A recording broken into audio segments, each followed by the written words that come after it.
भाइयों आपने सुना होगा एक जुमला कि नस्ली बात नहीं जाती, नस्ली आदत नहीं जाती। सुना कि नहीं सुना? शेर का बच्चा शेर होता है। अरे बोलो सुना कि नहीं सुना? नस्ली बात नहीं जाती, खून का खासा नहीं जाता।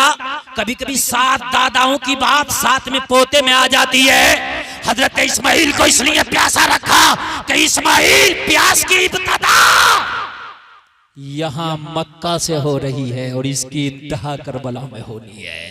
जी बेशक हक है। इसी नस्ल से रखूंगा जी, इसी नस्ल से रखूंगा। यहाँ इस्माइल बच्चा प्यासा है, वहां अली असगर बच्चा प्यासा होगा। जिस प्यास की इब्तिदा इस्माइल से हो रही है उसकी इंतहा अली असगर पे जाके होगी। कह दो ना यार सुभान अल्लाह, सुभान अल्लाह। ये तो यहाँ से प्यास की इब्तिदा करा दी। अब जब प्यासा हुआ बच्चा, माँ का दूध खुश्क हुआ। माँ माँ होती है, माँ माँ होती है। बच्चे की प्यास को देख के हजरत हाजरा रह ना सकी। जी हक है, हजरत हाजरा रह न सकी। लेकिन यहीं से प्यास का सबक दिया जा रहा है। बेशक नस्ले इस्माइल से कल हुसैन आएगा, इसलिए दर्स यहीं से दिया जा रहा है, पाठ यहीं से पढ़ाया जा रहा है, हक है। इब्तिदा यहीं से हो रही है। और ऐसी कूट कूट के पाठ पढ़ाया गया, ऐसी इब्तिदा किया गया।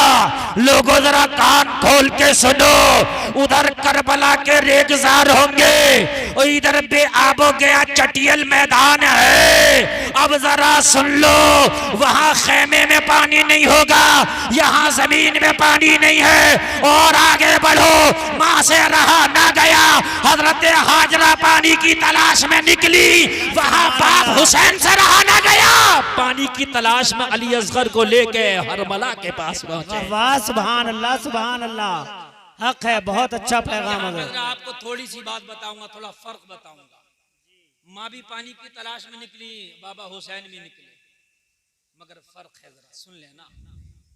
हजरत हाजरा निकली, सफा पे चढ़ी पानी देखने के लिए। जब बेटे का ख्याल आया उतर आई, मरवा पे चढ़ी पानी देखने के लिए। ऊंचाई पे चढ़ती, कहीं से कोई पानी का चश्मा नजर आ जाए, फिर बेटे का ख्याल आता, फिर उतर आती, फिर बेटे का ख्याल आता, फिर कभी सफा पे चढ़ जाती, कभी मरवा पे चढ़ जाती, कभी सफा पे चढ़ जाती, कभी मरवा पे चढ़ जाती, कभी सफा पे चढ़ जाती, कभी मरवा पे चढ़ जाती। लोगों कान खोल के सुनो, हजरत हाजरा की याद अल्लाह को इतनी पसंद आई, कहा कयामत तक के हाजियों जब हज करने आओगे तो मेरी हाजरा की सुन्नत को जिंदा करोगे। सुभान अल्लाह, सुभान अल्लाह। कभी सफा पे चढ़ोगे, कभी मरवा पे चढ़ोगे। मैंने कहा या अल्लाह यहाँ कौन प्यासा है? जी या अल्लाह यहाँ कौन प्यासा है? कहा प्यासा तो इस्माइल था, मगर आदा तो मुझे उसकी प्यारी लग गई ना। सुभान अल्लाह। उसकी अदा से इतना प्यार हो गया ना मुझे, अब कयामत तक के हाजियों के लिए लाजिम कर दिया, कभी सफा पे चढ़ोगे, कभी मरवा पे चढ़ोगे। बेशक हक है। हजरत इस्माइल उस हमवार जमीन पर हैं जहां याब जमजम का कुआं है, और वहां अरब शरीफ की जमीन में पानी नहीं है। अगर आप 200 फीट 300 फीट बोर कर दो कि पानी नहीं मिलेगा, 500 फीट कर दो नहीं मिलेगा। जब ये चक्कर पूरे हो गए, हजरत इस्माइल एड़ियां रगड़ रहे हैं। क्या रगड़ रहे हैं? जोर से बोलो, एड़ियां। अल्लाह ने एड़ियां रगड़ने के बरकत से जमीन का सीना चीरा और पानी निकलना शुरू हो गया। जहां जमजम का कुआं ना, पानी क्या हो गया? निकलना।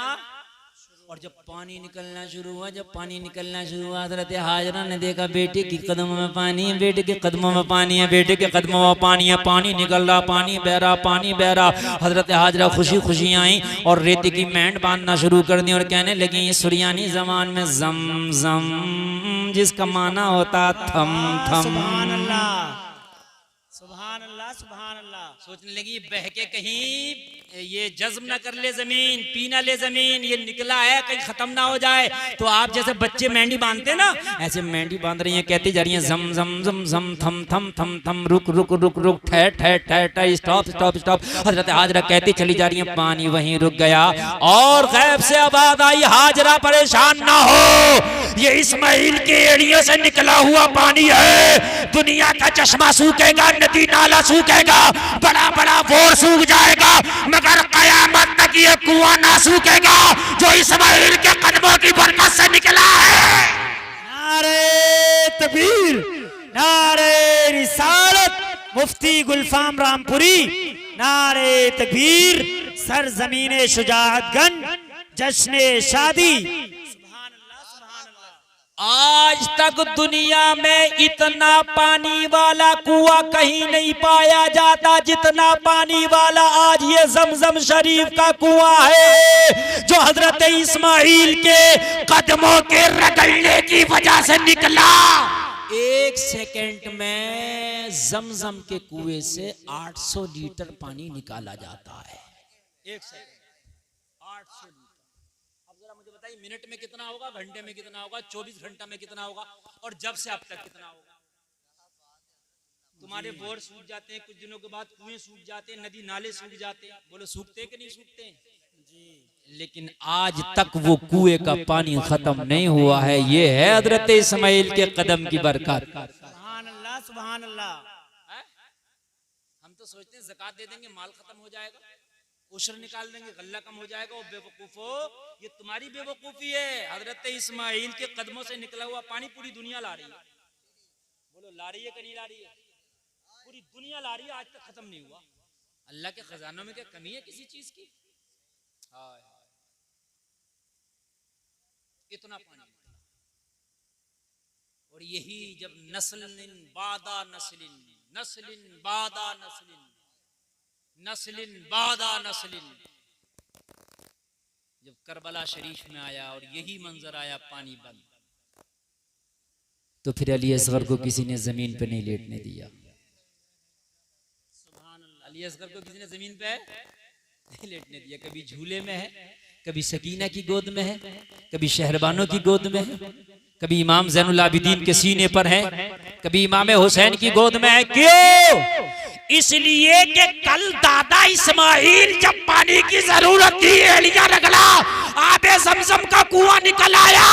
यहाँ प्यासा रह के इम्तिहान देना है। अगर इस अली असगर ने एलिया रगड़ दिया तो करबला में एक नहीं पूरा करबला पानी पानी हो जाएगा। हक है, हक है, हक है। सुभान अल्लाह, सुभान अल्लाह। करबला पानी पानी हो जाएगा। इसलिए किसी ने अली असगर को जमीन पर ही नहीं रखा, कभी झूले में है, कभी गोद में है। इसलिए कि इम्तिहान प्यासा रह के देना है, अली असगर को जमीन पे ना छोड़ा जाए। जब दादा इस्माइल ने एड़ियां रगड़ी थी तो कुआं निकल आया था। जरा गौर करें। इसलिए हजरत अली असगर को किसी ने जमीन पर ही नहीं रखा। चाहते तो करबला में पानी पानी कर देते। बोलो कर देते कि नहीं कर देते? अब फिर जब ये चश्मा निकला पानी का, और जब पानी यहाँ हुआ तो फिर कबीला बनी जुर्हुम सबसे पहले आया और यहाँ आबाद हुआ। और फिर आबाद होने के बाद आबादी बढ़ती गई, बढ़ती गई। आज दुनिया का सबसे खूबसूरत शहर बना दिया अल्लाह ने। ये कदम की बरकतें हैं। कुर्बानी देखें यार। जब हजरत इस्माइल थोड़े और बड़े हुए और प्यार हो गया, बहुत ज्यादा लगाव हो गया। जब बेटा साथ चलने लगता है, कहीं तुम जाओ और बेटा तुम्हारे साथ चलने लगे, उंगली पकड़ के साथ चलने लगे, तो प्यार और ज्यादा बढ़ जाता है। बोलो बढ़ जाता कि नहीं बढ़ जाता? अब फरमाया इब्राहिम अब फिर कुर्बानी चाहिए। मौला कौन सी कुर्बानी? कहा इस इस्माइल को मेरे नाम पर ज़बाह कर दे। ख्वाब में बशारत दी। हजरत इस्माइल को बुलाया और बुला के फरमाया इन्नी अरा फिल मनाम अन्नी अज़बहुका फंजुर माज़ा तरा। कहा बेटे मैंने ख्वाब में देखा है कि मैं तुम्हें ज़िबाह कर रहा हूं, तुम बताओ तुम्हारी क्या राय है? तुम्हारी क्या राय है? जवाब सुनोगे तड़प जाओगे। क़ाल या अबत फ़अल मा तुअमर सतजिदुनी इंशाअल्लाहु मिनस साबिरीन। हजरत इस्माइल ने ये नहीं कहा मुझे कुर्बान कर दो, क्या ये नहीं कहा मुझे कहा मैंने देखा ख्वाब में तो मैं तुम्हें कुर्बान कर दूं, तुम्हारी क्या राय है, तो ये नहीं कहा मुझे कुर्बान कर दो। हजरत इस्माइल ने अर्ज की बाबा जान जो अल्लाह ने हुक्म दिया है वो कर दो, ये नहीं जैसे हुक्म दिया है वो कर दो। काला या अबती फ़अल, ए मेरे बाप आप करो, मा तुमर जो आपको हुक्म दिया गया। रही मेरी बात तो इंशाअल्लाह मुझे सब्र करने वालों में से पाओगे। रही मेरी बात तो मुझे सब्र करने वालों में से पाओगे। तुम्हें जो हुक्म दिया करो, जो हुक्म दिया। ले गए बेटे को सजा बना के, गले पे छुरी रख दी, और जब गले पे छुरी रखी तो अल्लाह ने जो मांगा था वो तो पूरा हो गया। अब कुर्बान होने में रह के गया, छुरी चल भी गई, छुरी चली मगर गला नहीं कटा। जब आंख से पट्टी खोली, हजरत इस्माइल ने कहा था बाबा जान आंख से पट्टी बांध लो, जब मेरे गले पे छुरी चलाना, हो सकता है बेटे को कटता हुआ देखकर प्यार गालिब ना आ जाए, कहीं हाथ कांप ना जाए, इसलिए पट्टी बांध लो आंख से पट्टी बांध लिया आपने। और पट्टी जब खोली तो बेटा मुस्कुरा रहा है, जन्नत से लाया गया दुम्बा ज़िबा हो गया है। क्या दुनिया यार, सुभान अल्लाह। अल्लाह ने हुक्म दिया जिब्रील, हमने इब्राहिम से जो कहा वो कर गुजरा, बेटे को लिटा दिया, हाथ बांध दिया, छुरी गले पर रखकर चला भी दिया। अब कुर्बानी मुकम्मल हो गई, हमने कबूल कर ली। लेकिन इब्राहिम के छुरी के नीचे जाके जन्नत का दुम्बा रख दो और बेटे को बचा लो। हजरत इब्राहिम ने छुरी चला रहे हैं, हजरत जिब्रील दुम्बा लाए और छुरी के नीचे रख दिया। लोगों बेटा बच गया, दुम्बा की कुर्बानी हो गई। कान खोल के सुनो, दीने मोहम्मदी ज्यादातर 60% दीने इब्राहिमी पर है। खतना करना हजरत इब्राहिम से शुरू, मिसवाक करना हजरत इब्राहिम से शुरू, बात समझ में आ रही है? ये कुर्बानी भी यहीं से शुरू हो गया। अब मैं आपसे एक सवाल करना चाहता हूं। हजरत इब्राहिम से बेटे की कुर्बानी मांगी, ले गए, छुरी चला दी। वो अलग बात है कि अल्लाह ने वो कबूल कर लिया, दुम्बा ज़िबा हो गया, लेकिन बेटे को तो ले गए ना। अब हमारे ऊपर भी कुर्बानियां वाजिब हैं, हमारे ऊपर किसी जानवर की है। हमारे घरों में बच्चे इतने इतने बड़े मोबाइल चला रहे हैं, किसी का 20,000 का मोबाइल, किसी का 15,000 का। अफसोस की बात है उन घरों में कुर्बानियां नहीं होती। कहो कुर्बानी कहते हैं मौलाना हिसाब नहीं है, ये अजीब बात है। तुम्हारे घरों के बच्चे 20-20, 50-50 हजार का मोबाइल चला रहे हैं और कुर्बानी की बात करते हो, हिसाब नहीं है। तो अल्लाह ने उसमें भी गुंजाइश रखी है, अगर पूरी का हिसाब नहीं है तो हिस्सा कर लो। बड़े जानवर में 7 हिस्से हो जाते हैं तो हिस्सा कर लो, मगर हिस्से का भी हिसाब नहीं है।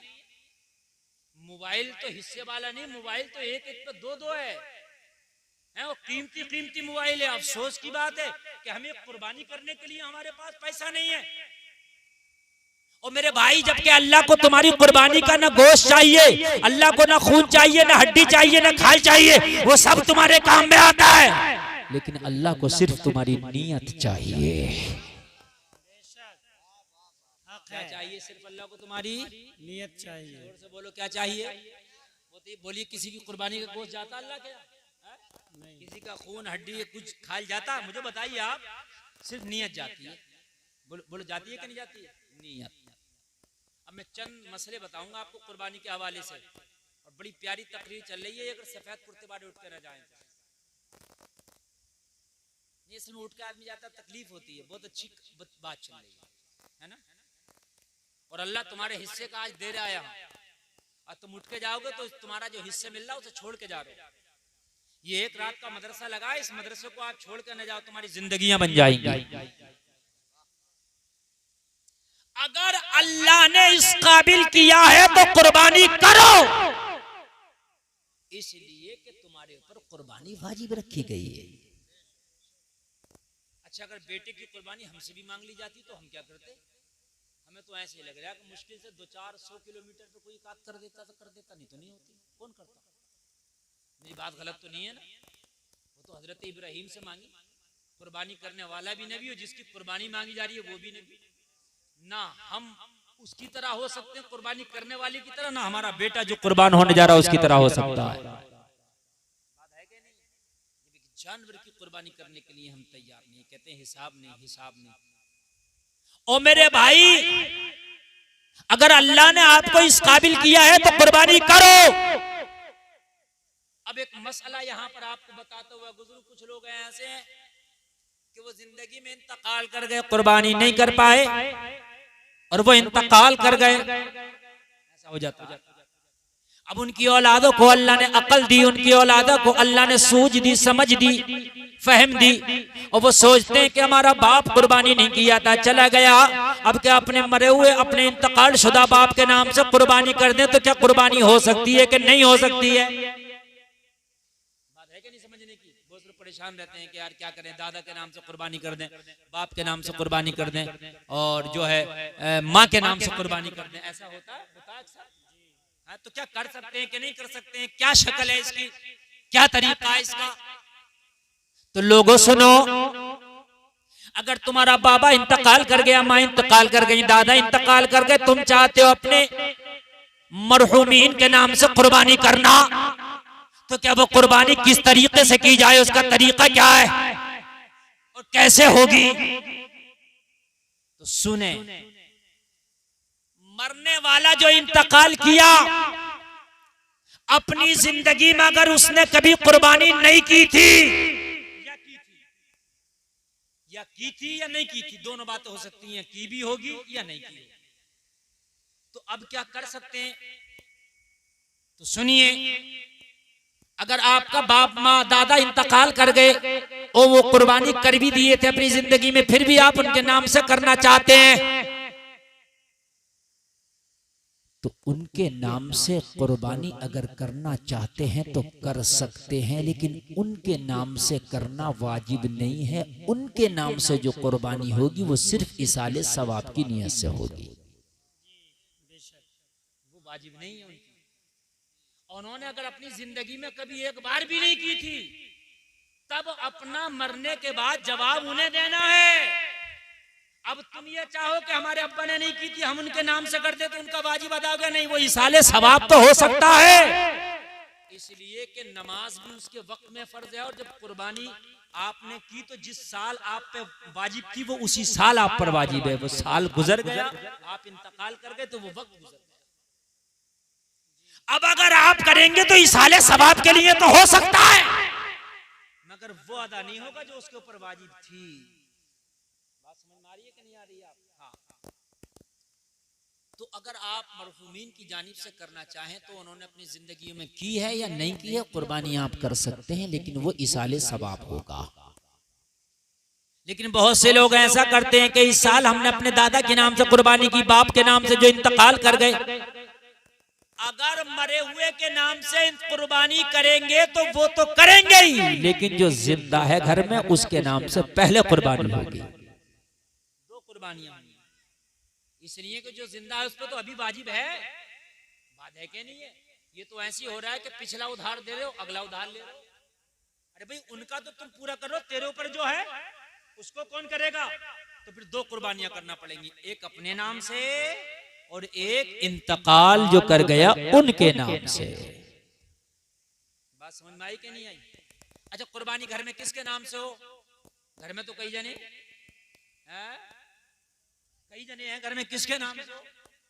वो से कहते हैं कि इस साल इसका नाम डलवा दो, उस साल उसका नाम डलवा दो। घर में जो मेन आदमी है, मुखिया है, जो घर को लेके चल रहा है, घर का मालिक है, खासकर वो बाप होता है, उसके नाम से कुर्बानी कर दो।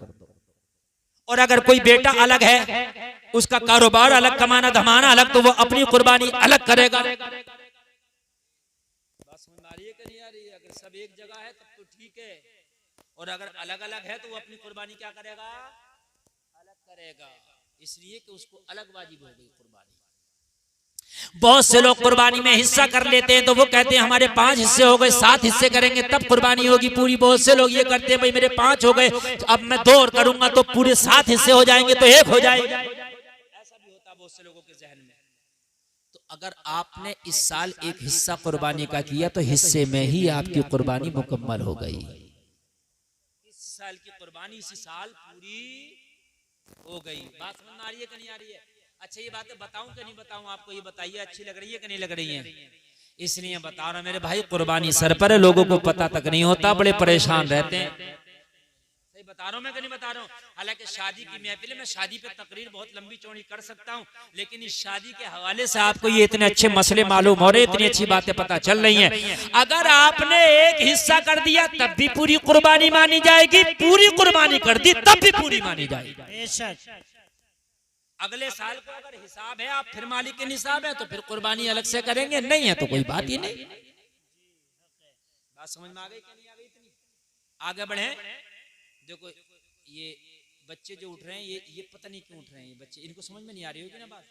और ये जब ये जवान हो जाएंगे ना तो कहेंगे अपने अब्बा के नाम से हजरत हम करें कि नहीं करें कुर्बानी। फोन करते हैं, परेशान करते हैं फोन कर करके। हाँ,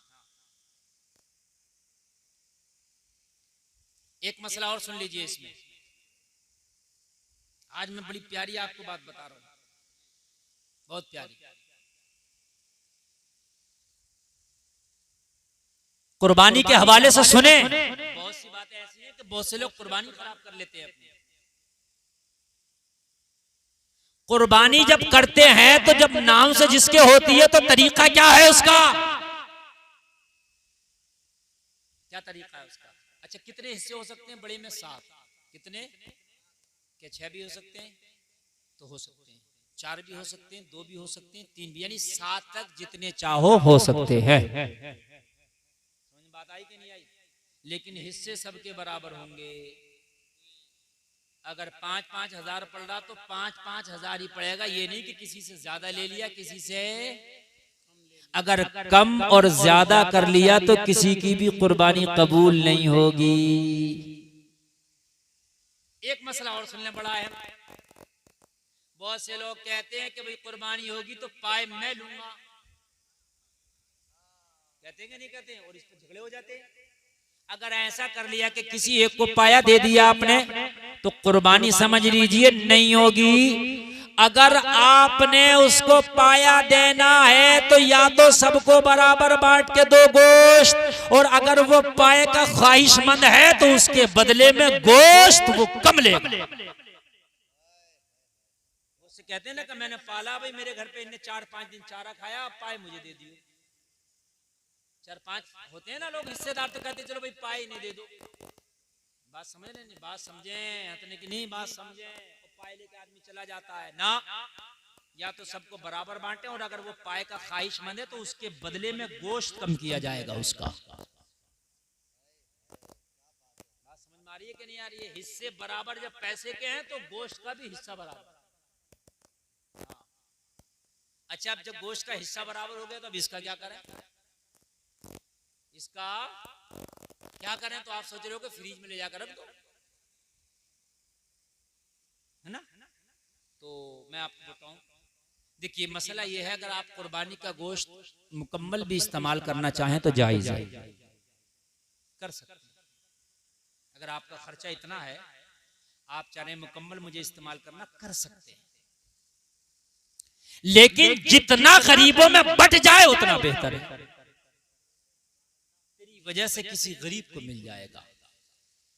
और बेहतर तरीका उलमा ने निकाला कि 3 हिस्सा करके 2 हिस्सा तकसीम कर दो, 1 हिस्सा रोक लो। हालांकि आधा भी तकसीम कर सकते हो, 2 हिस्सा भी रोक सकते हो, पूरा भी रोक सकते हो, लेकिन बेहतर यह है कि 2 हिस्सा तकसीम कर दो और 1 हिस्सा कई दिन फ्रिजों में स्टोर ना करो, इसलिए कि गरीबों के हाथ लग जाए तो बहुत बेहतर बात है। बात समझ में आ रही है ना? बहुत बेहतर बात। एक खास बात और बताऊंगा जो बहुत खास है और जिसमें 90% लोग गलती करते हैं। 90% गलती होती है। वो क्या होती है कि जब कुर्बानी का जानवर हम कुर्बान करने के वक्त जब टाइम आता है और जब कुर्बानी होती है तो क्या कहते हैं इमाम साहब से, छुरी पड़वा लो। होता नहीं ऐसे, आपकी तरफ भी होता होगा, है ना, पड़वाते हैं छुरी है और वो छुरी पड़ देते हैं और उस छुरी से वो ज़िबा कर लिया जाता है, बात खत्म। ये तरीका गलत है, ये तरीका क्या है, गलत है। फिर आप कहोगे सही तरीका क्या है? ये चंद बातें हैं कि जो ज़िबा करने वाला कसाई है वो भी बहुत मिस्टेक कर लेता है, उससे ये मिस्टेक ना करने देना, समझ रहे आप? हाँ, इन बातों का ख्याल रखें खास तरीके से। कसाई जो वो इसमें बड़ी घपले करता है, बड़े गड़बड़ियां करता है, वो छुड़ी देगा आपको, लो पड़वा लो, आप जल्दी से गए इमाम साहब से हुजरे में जाकर पड़वा ले, नहीं, इसका ये तरीका नहीं है। तरीका ये है कि जब जानवर ज़िबा करें तो ज़िबा करने की दुआ है। क्या है? ज़िबा करने की दुआ है। बेहतर ये है कि ज़िबा करने वाला उस दुआ को पढ़े, उस दुआ को पढ़े। इन्नी वज्जहतु वजहिया लिल्लज़ी फ़तरस समावाति वल अर्ज़ हनीफ़न वमा अना मिनल मुशरिकीन इन्ना सलाती व नुसुकी व महयाया व ममाती लिल्लाहि रब्बिल आलमीन ला शरीका लहु व बिज़ालिका उमिरतु व अना अव्वलुल मुस्लिमीन। बिस्मिल्लाहि अल्लाहु अकबर। ये दुआ पढ़ के अब क्या करे? ज़िबा करे। मगर जो कसाई हैं उन्हें इतनी लंबी दुआ तो छोड़ दो, खाली बिस्मिल्लाहि अल्लाहु अकबर तक याद नहीं होती है बात को। सही बता रहा हूं मैं। ये तय कर रहे होते कितना लेगा, कितना लेगा, वो कहता 2000 लूंगा ज़िबा करने के, 3000 लूंगा, तुम सौदा कर रहे होते हो, उससे पहले ये कह दिया कर जरा दुआ तो सुना जी। अरे यार तुम 35,000 का, 30,000 का, 40,000 का जानवर कुर्बान कर रहे हो, उससे पर दुआ तो सुना।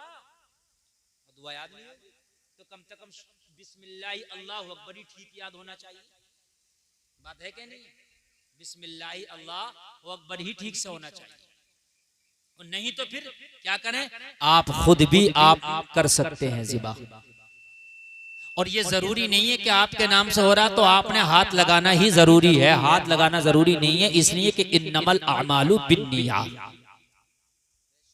जिसके नाम से हो रहा है वो अगर हाथ नहीं भी लगाएगा तब भी कुर्बानी हो जाएगी, लेकिन तरीका मैं बताऊंगा किस तरीके से है।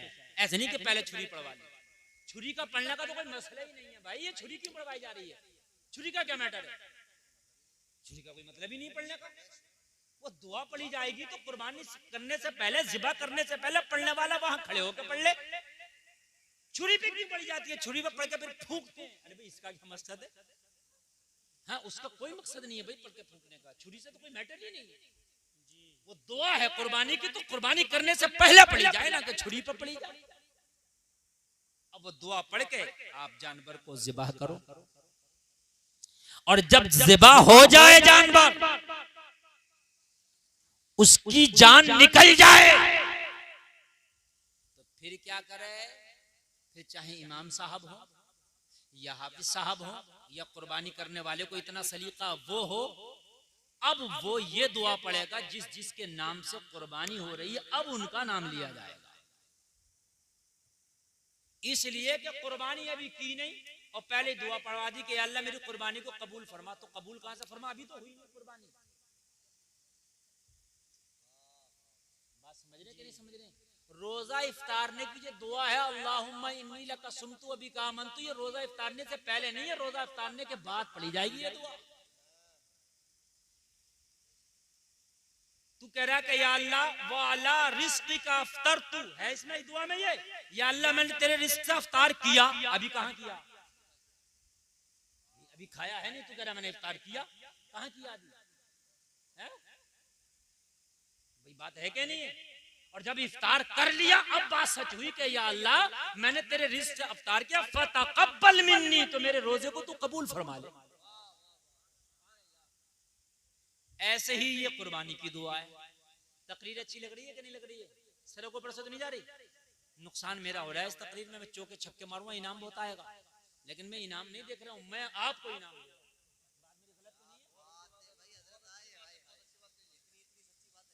हकीकत बात है, नुकसान मेरा हो रहा है। मुझे पता है कि आप बहुत बहुत पैसे लेके बैठे हो मुफ्ती गुलफाम को देने के लिए, लेकिन मैं अपना नुकसान कर सकता हूँ, आपका नहीं कर सकता जी। समझ रहे? मैं जानता हूँ 2-4 हज़ार रुपए आप यूं ही उड़ा देंगे मेरे ऊपर, अभी मैं धुआंधार चौके छक्के लगाना शुरू कर दूं, वो सब है मेरे पास, लेकिन मैं कुछ देकर जाना चाहता हूं। तो अब जब कुर्बानी हो गई, जानवर की जान निकल गई, अब ये कुर्बानी हुई, अब एक नाम की तरफ से है या चंद नामों की तरफ से है? तो वो पर्चे पे नाम लिख लो, कहीं बोलने में गड़बड़ी ना हो जाए, या जबानी याद हो जाए तो कोई बात नहीं, और जबानी में गड़बड़ी होने का अंदेशा हो, चंद नाम है तो भाई लिख लो, और अगर वैसे ही याद हो तो आप अब क्या करेंगे, अब आप वो दुआ पढ़ेंगे, अल्लाहुम्मा तक़ब्बल। अगर अपनी तरफ से कर रहे हैं, जैसे मैंने कुर्बानी की, खुद मैंने कुर्बानी करी, तो जब जान निकल गई तो अब मैं दुआ पढ़ूंगा, अल्लाहुम्मा तक़ब्बल मिन्नी कमा तक़ब्बलत मिन खलीलिका इब्राहीम अलैहिस्सलातु वस्सलाम व हबीबिका मुहम्मदिन सल्लल्लाहु तआला अलैहि वसल्लम बिरहमतिका या अरहमर राहिमीन। ये है मुकम्मल तरीका। बोलो घपला होता है कौन करता? ज्यादातर 10% शायद करते हो ऐसे, हाँ, वरना छुरी पड़वा ली वो पूरे गांव में घूम रही है वो छुरी, बात है क्या नहीं? अब अगर चंद लोगों के नाम से कुर्बानी है, या कुर्बानीन की तरफ से, हजरत की तरफ से, हजरत की तरफ से दुआ मैं पढ़ लाऊं, तो हम मिन्नी की जगह मिन लगाएंगे, मिन्नी नहीं कहेंगे, मिन। अल्लाहुम्मा तक़ब्बल मिन इमरान फुरकान गुलफाम अब्दुल सत्तार अब्दुल गफ्फार, ठीक है, जो भी नाम हो वो नाम ले लेंगे, और बाकी की दुआ वो ये कमा तक़ब्बलत मिन खलीलिका इब्राहीम अलैहिस्सलातु वस्सलाम व हबीबिका मुहम्मदिन सल्लल्लाहु अलैहि वसल्लम। ये हो गई मेरे भाई कुर्बानी का तरीका, ये है दुआ का तरीका, इसी तरह से कराना कुर्बानी। अब ठीक है मेरे भाइयों, हाँ, इसी तरीके से आगे बढ़ो। सारे लोग बोले सुभान अल्लाह, और जोर से बोले सुभान अल्लाह। हाँ,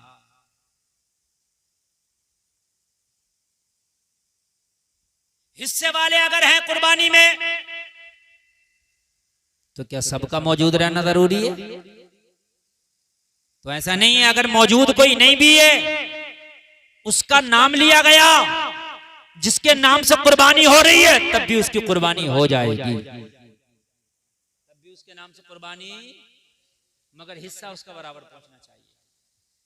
बहुत से लोग इसमें भी घपला कर देते हैं, बांटने में भी घपला कर देते हैं। अच्छा, अजीब दिमाग है यार, अरे तुमने गोश्त के लिए थोड़ी ना कुर्बानी की, अल्लाह की रजा के लिए की है, तो उसमें भी घपला कर रहे होते हैं, अच्छा मेरे पास पहुंच जाए। अबे बेवकूफ, जानबूझ के कोशिश ये कर के बिल्कुल बराबर पहुंचे, सब पर हिस्से कर दो, अब बराबर पहुंचना चाहिए।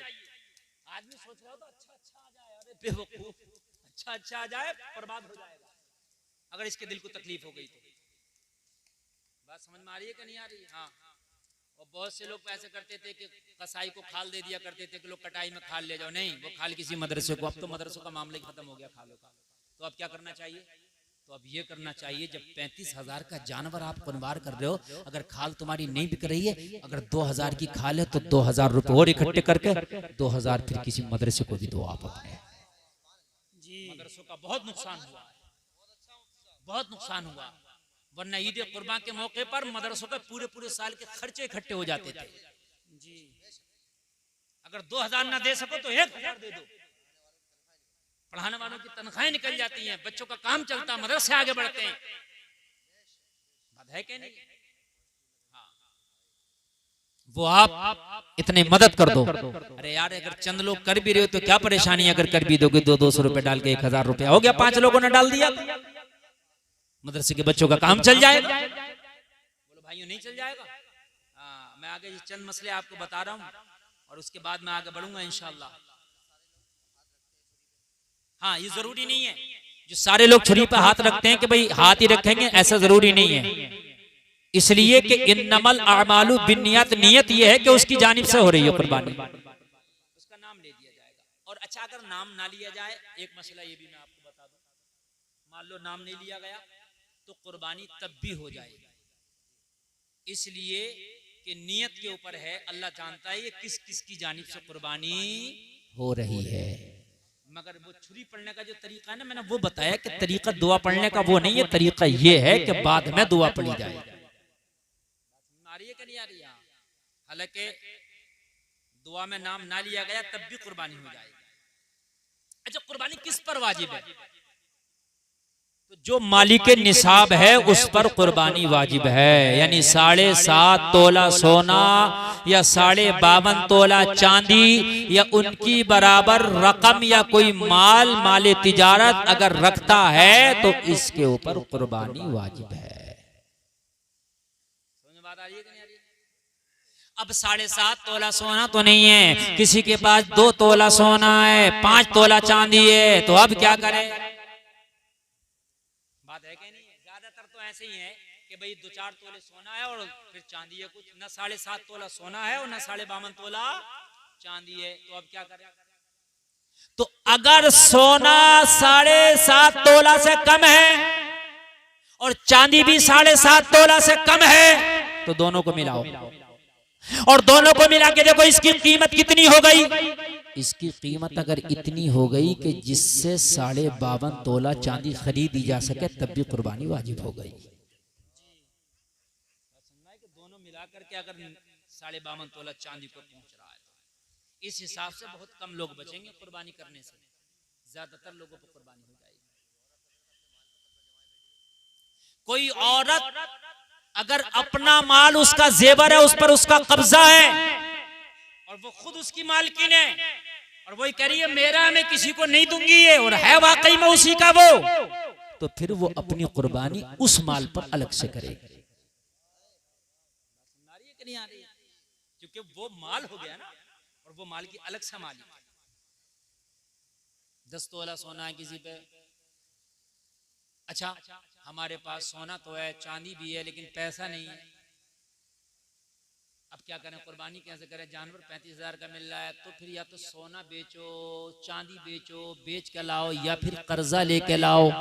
लेकिन जब तुम निसाब को पहुंच रहे हो तो कर्जा लेके भी आप कुर्बानी करेंगे, क्योंकि निसाब है ना आपके पास, तो कर्जा लेके भी आप कुर्बानी करेंगे। माल है ना उतना आपके पास, माल है तो फिर आप कर्जा ले, माल नहीं है तो फिर कोई बात नहीं। अच्छा, अगर किसी के पास कुर्बानी करने का उसके ऊपर वाजिब नहीं है कुर्बानी, माल नहीं है इतना, फिर भी करना चाहे तो कर सकता, फिर भी सवाब मिल जाएगा, नफली हो जाएगी उसकी तरफ से। बात समझ में आई? इतनी बातें मैंने आपको बता दी। अब मैं अपनी तकरीर पे चलूं। हाँ, क्योंकि तकरीर मुझे भाई करना है, 2 बज गया, 1 घंटा 10 मिनट मेरी तकरीर हो गई और 10 से 15 मिनट और कर दूं, इजाजत है? जोर से बोलो सुभान अल्लाह, और जोर से बोलो सुभान अल्लाह। ये चंद मसले थे जो बता दिए मैंने। मैं शुरू हुआ था कि इस्लाम कुर्बानी मांगता है नहीं है? हर चीज जब आप चाहोगे कि मुझे मिले तो उससे पहले कुर्बानी मांगती है। कुर्बानी देने का जज्बा बढ़ेगा, अल्लाह तेरे इज्जतों में 4 चांद लगा देगा। हजरत अब्दुल मुत्तलिब जो सरकार के दादा हैं, सरकार के, इनके भी कोई औलाद नहीं, इनके कोई औलाद नहीं। इन्होंने मन्नत मानी अगर मेरे औलाद हो गई तो मैं अपना एक बेटा अल्लाह के नाम पर कुर्बान कर दूंगा।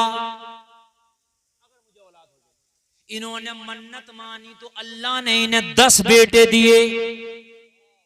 कितने दिए? जोर से बोलो, जोर से बोलो। 10। अल्लाह ने इन्हें 10 बेटे दिए। 10 लोगों कान खोल के सुनो, 10 बेटे जब दे दिए तो इन्हें मन्नत तो याद थी, मैंने एक बेटे को कुर्बान करने के लिए कहा है, एक बेटे को कुर्बान करूंगा। अपनी बात के पक्के थे, अब अपने बेटों में से किसे कुर्बान करें?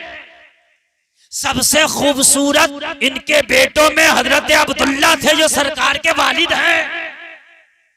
सबसे ज्यादा खूबसूरत, सबसे ज्यादा प्यार भी इन्हीं से कर सकते, सबसे ज्यादा लाड़ भी इन्हीं से कर सकते, सबसे ज्यादा मोहब्बत भी इन्हीं से थी। इसलिए कि हजरत अब्दुल्ला पूरे मक्का में इनके हुस्न की शोहरत थी, इनकी खूबसूरती की, इनके जलवों की शोहरत थी। मेरे भाई जरा तवज्जो करना, पूरे मक्का में हजरत अब्दुल्ला जैसा कोई खूबसूरत नहीं था, हजरत अब्दुल्ला जैसा कोई हैंडसम नहीं था। पूरे मक्का में हजरत अब्दुल्ला की जवानी के, इनकी खूबसूरती के चर्चे होते थे। और खूबसूरत भी क्यों ना हो, हजरत अब्दुल्ला की पेशानी में मेरे नबी का नूर जो जलवागर था। कुर्बान करें, 10 बेटे हैं, अब कुर्बान किसे करें? बाप है, बाप के लिए भाई मोहब्बत थी, लेकिन बाप बेटे तो सब है ना। हजरत अब्दुल मुत्तलिब ने कुरानदाजी की। कुरानदाजी जानते हैं आप, ये जो पर्ची वगैरह का जो सिस्टम करते हैं हम, तो भाई जिसका नाम आ जाएगा, 10 बेटों के नाम की पर्ची डाली, जिसका भी नाम आ जाएगा उसी को कुर्बान कर दूंगा। जब कुरानदाजी की तो हजरत अब्दुल्ला के नाम का कुरान निकल आया, सरकार के वालिद के नाम का। सरकार के बस निकल आया तो कहा भाई ठीक है, मैं अब्दुल्ला को अब कुर्बान करूंगा। पूरे मक्का में आग की तरह ये खबर फैल गई, अरे अब्दुल्ला इतने खूबसूरत हैं, अब्दुल मुत्तलिब अपने बेटे अब्दुल्ला को कुर्बान करने के लिए पर्ची निकली है, उनको कुर्बान करने के लिए जाएंगे। कुरे में उनका नाम आया, पूरे मक्का के लोग बेकरार, बेटा तो अब्दुल मुत्तलिब का कुर्बान होने के लिए जा रहा है, मगर मक्का के लोग बेकरार, इसलिए कि हजरत अब्दुल्ला को पूरे मक्का के लोग बेपनाह ज्यादा पसंद करते थे। हजरत अब्दुल्ला सबसे ज्यादा खूबसूरत थे। सारे लोगों में बड़ी बेकरारी, बड़ी बेचैनी, क्या करें क्या करें। हजरत अब्दुल मुत्तलिब को आके समझाया ऐसा ना करें, कहा नहीं, मैंने कसम खाई थी, मैं अपनी कसम नहीं तोड़ूंगा, मैंने वादा किया था, मैं अपने वादे से पीछे नहीं हटूंगा। अब्दुल्ला के नाम का कुरान आया, मैं अब्दुल्ला को ही कुर्बान करूंगा। लोग बड़े परेशान, लोगों ने आपस में मीटिंग की, क्या करें, कैसे रोकें अब्दुल मुत्तलिब को, कैसे रोकें। तो उस जमाने में एक औरत थी जो बहुत बड़ी काहिना थी। उस जमाने में एक औरत थी जो बहुत बड़ी काहिना, उसको बहुत काबिल समझा जाता था, उसकी बात पर अक्सर लोग एतमाद करते थे। मक्का के लोगों ने कहा हजरत अब्दुल मुत्तलिब से उस औरत के पास चलते हैं, उसके सामने जाके मसला रखते हैं, वो जो तजवीज पेश करेगी उस पर अमल कर लिया जाए। वो जो कहेगी, हो सकता है वो कोई तजवीज निकाल दे। कहा ठीक। हजरत अब्दुल मुत्तलिब मक्का के लोगों के हमराह उस काहिना औरत के पास गए, जो बताती थी, हल निकालती थी, किसी भी मसले का बहुत काबिल थी। उसके पास जाकर मसला रखा कि हमारे कोई औलाद नहीं थी, हमने ये मन्नत मान ली, अगर कोई हमारे औलाद हो गई तो हम एक बेटा अल्लाह की राह में कुर्बान करेंगे। अब अल्लाह ने हमें 10 बेटे दिए हैं, हमने जब कुरान निकाला तो अब्दुल्ला के नाम का निकल आया, मगर अब्दुल्ला सबको प्यारा है, सबका चहीता, सबका आंखों की तारा है। अब सब ये चाहते हैं कि अब्दुल्ला कुर्बान ना हो, लेकिन मैंने तो कसम खाई थी, अब्दुल्ला के नाम का कुरान आया तो मुझे अब्दुल्ला को ही कुर्बान करना है। ये बताइए कोई इसका हल है? काहिना बोली हाँ है, मैं इसका हल निकालूंगा। और हल उसने ऐसे निकाला, सबके समझ में भी आया। उसने कहा एक तरफ 10 ऊंट रखो। कितने ऊंट? और ऊंट उस वक्त एक भी बड़े अमीर आदमी पे होता था, बड़े अमीर आदमी। ऊंट एक तरफ 10 ऊंट रखो और एक तरफ अब्दुल्ला, यानी दोबारा कुरा करो, एक तरफ अब्दुल्ला और एक तरफ 10, यानी एक तरफ लिख दो 10 ऊंट और एक तरफ अब्दुल्ला। ठीक है। फिर देखो किसका नाम आता है, फिर देखो किसका नाम आता है। हजरत अब्दुल मुत्तलिब के 100 ऊंट, हजरत अब्दुल मुत्तलिब 100 ऊंटों में से 10 ऊंट निकाले, और 10 ऊंट निकालने के बाद में एक जगह 10 ऊंट, एक जगह अब्दुल्ला लिख दिया, और लिखने के बाद में दोनों को डाल दिया। डालने के बाद में जब कुरान अंदाजी किया गया तो फिर अब्दुल्ला का नाम, किसका नाम? अब क्या करें?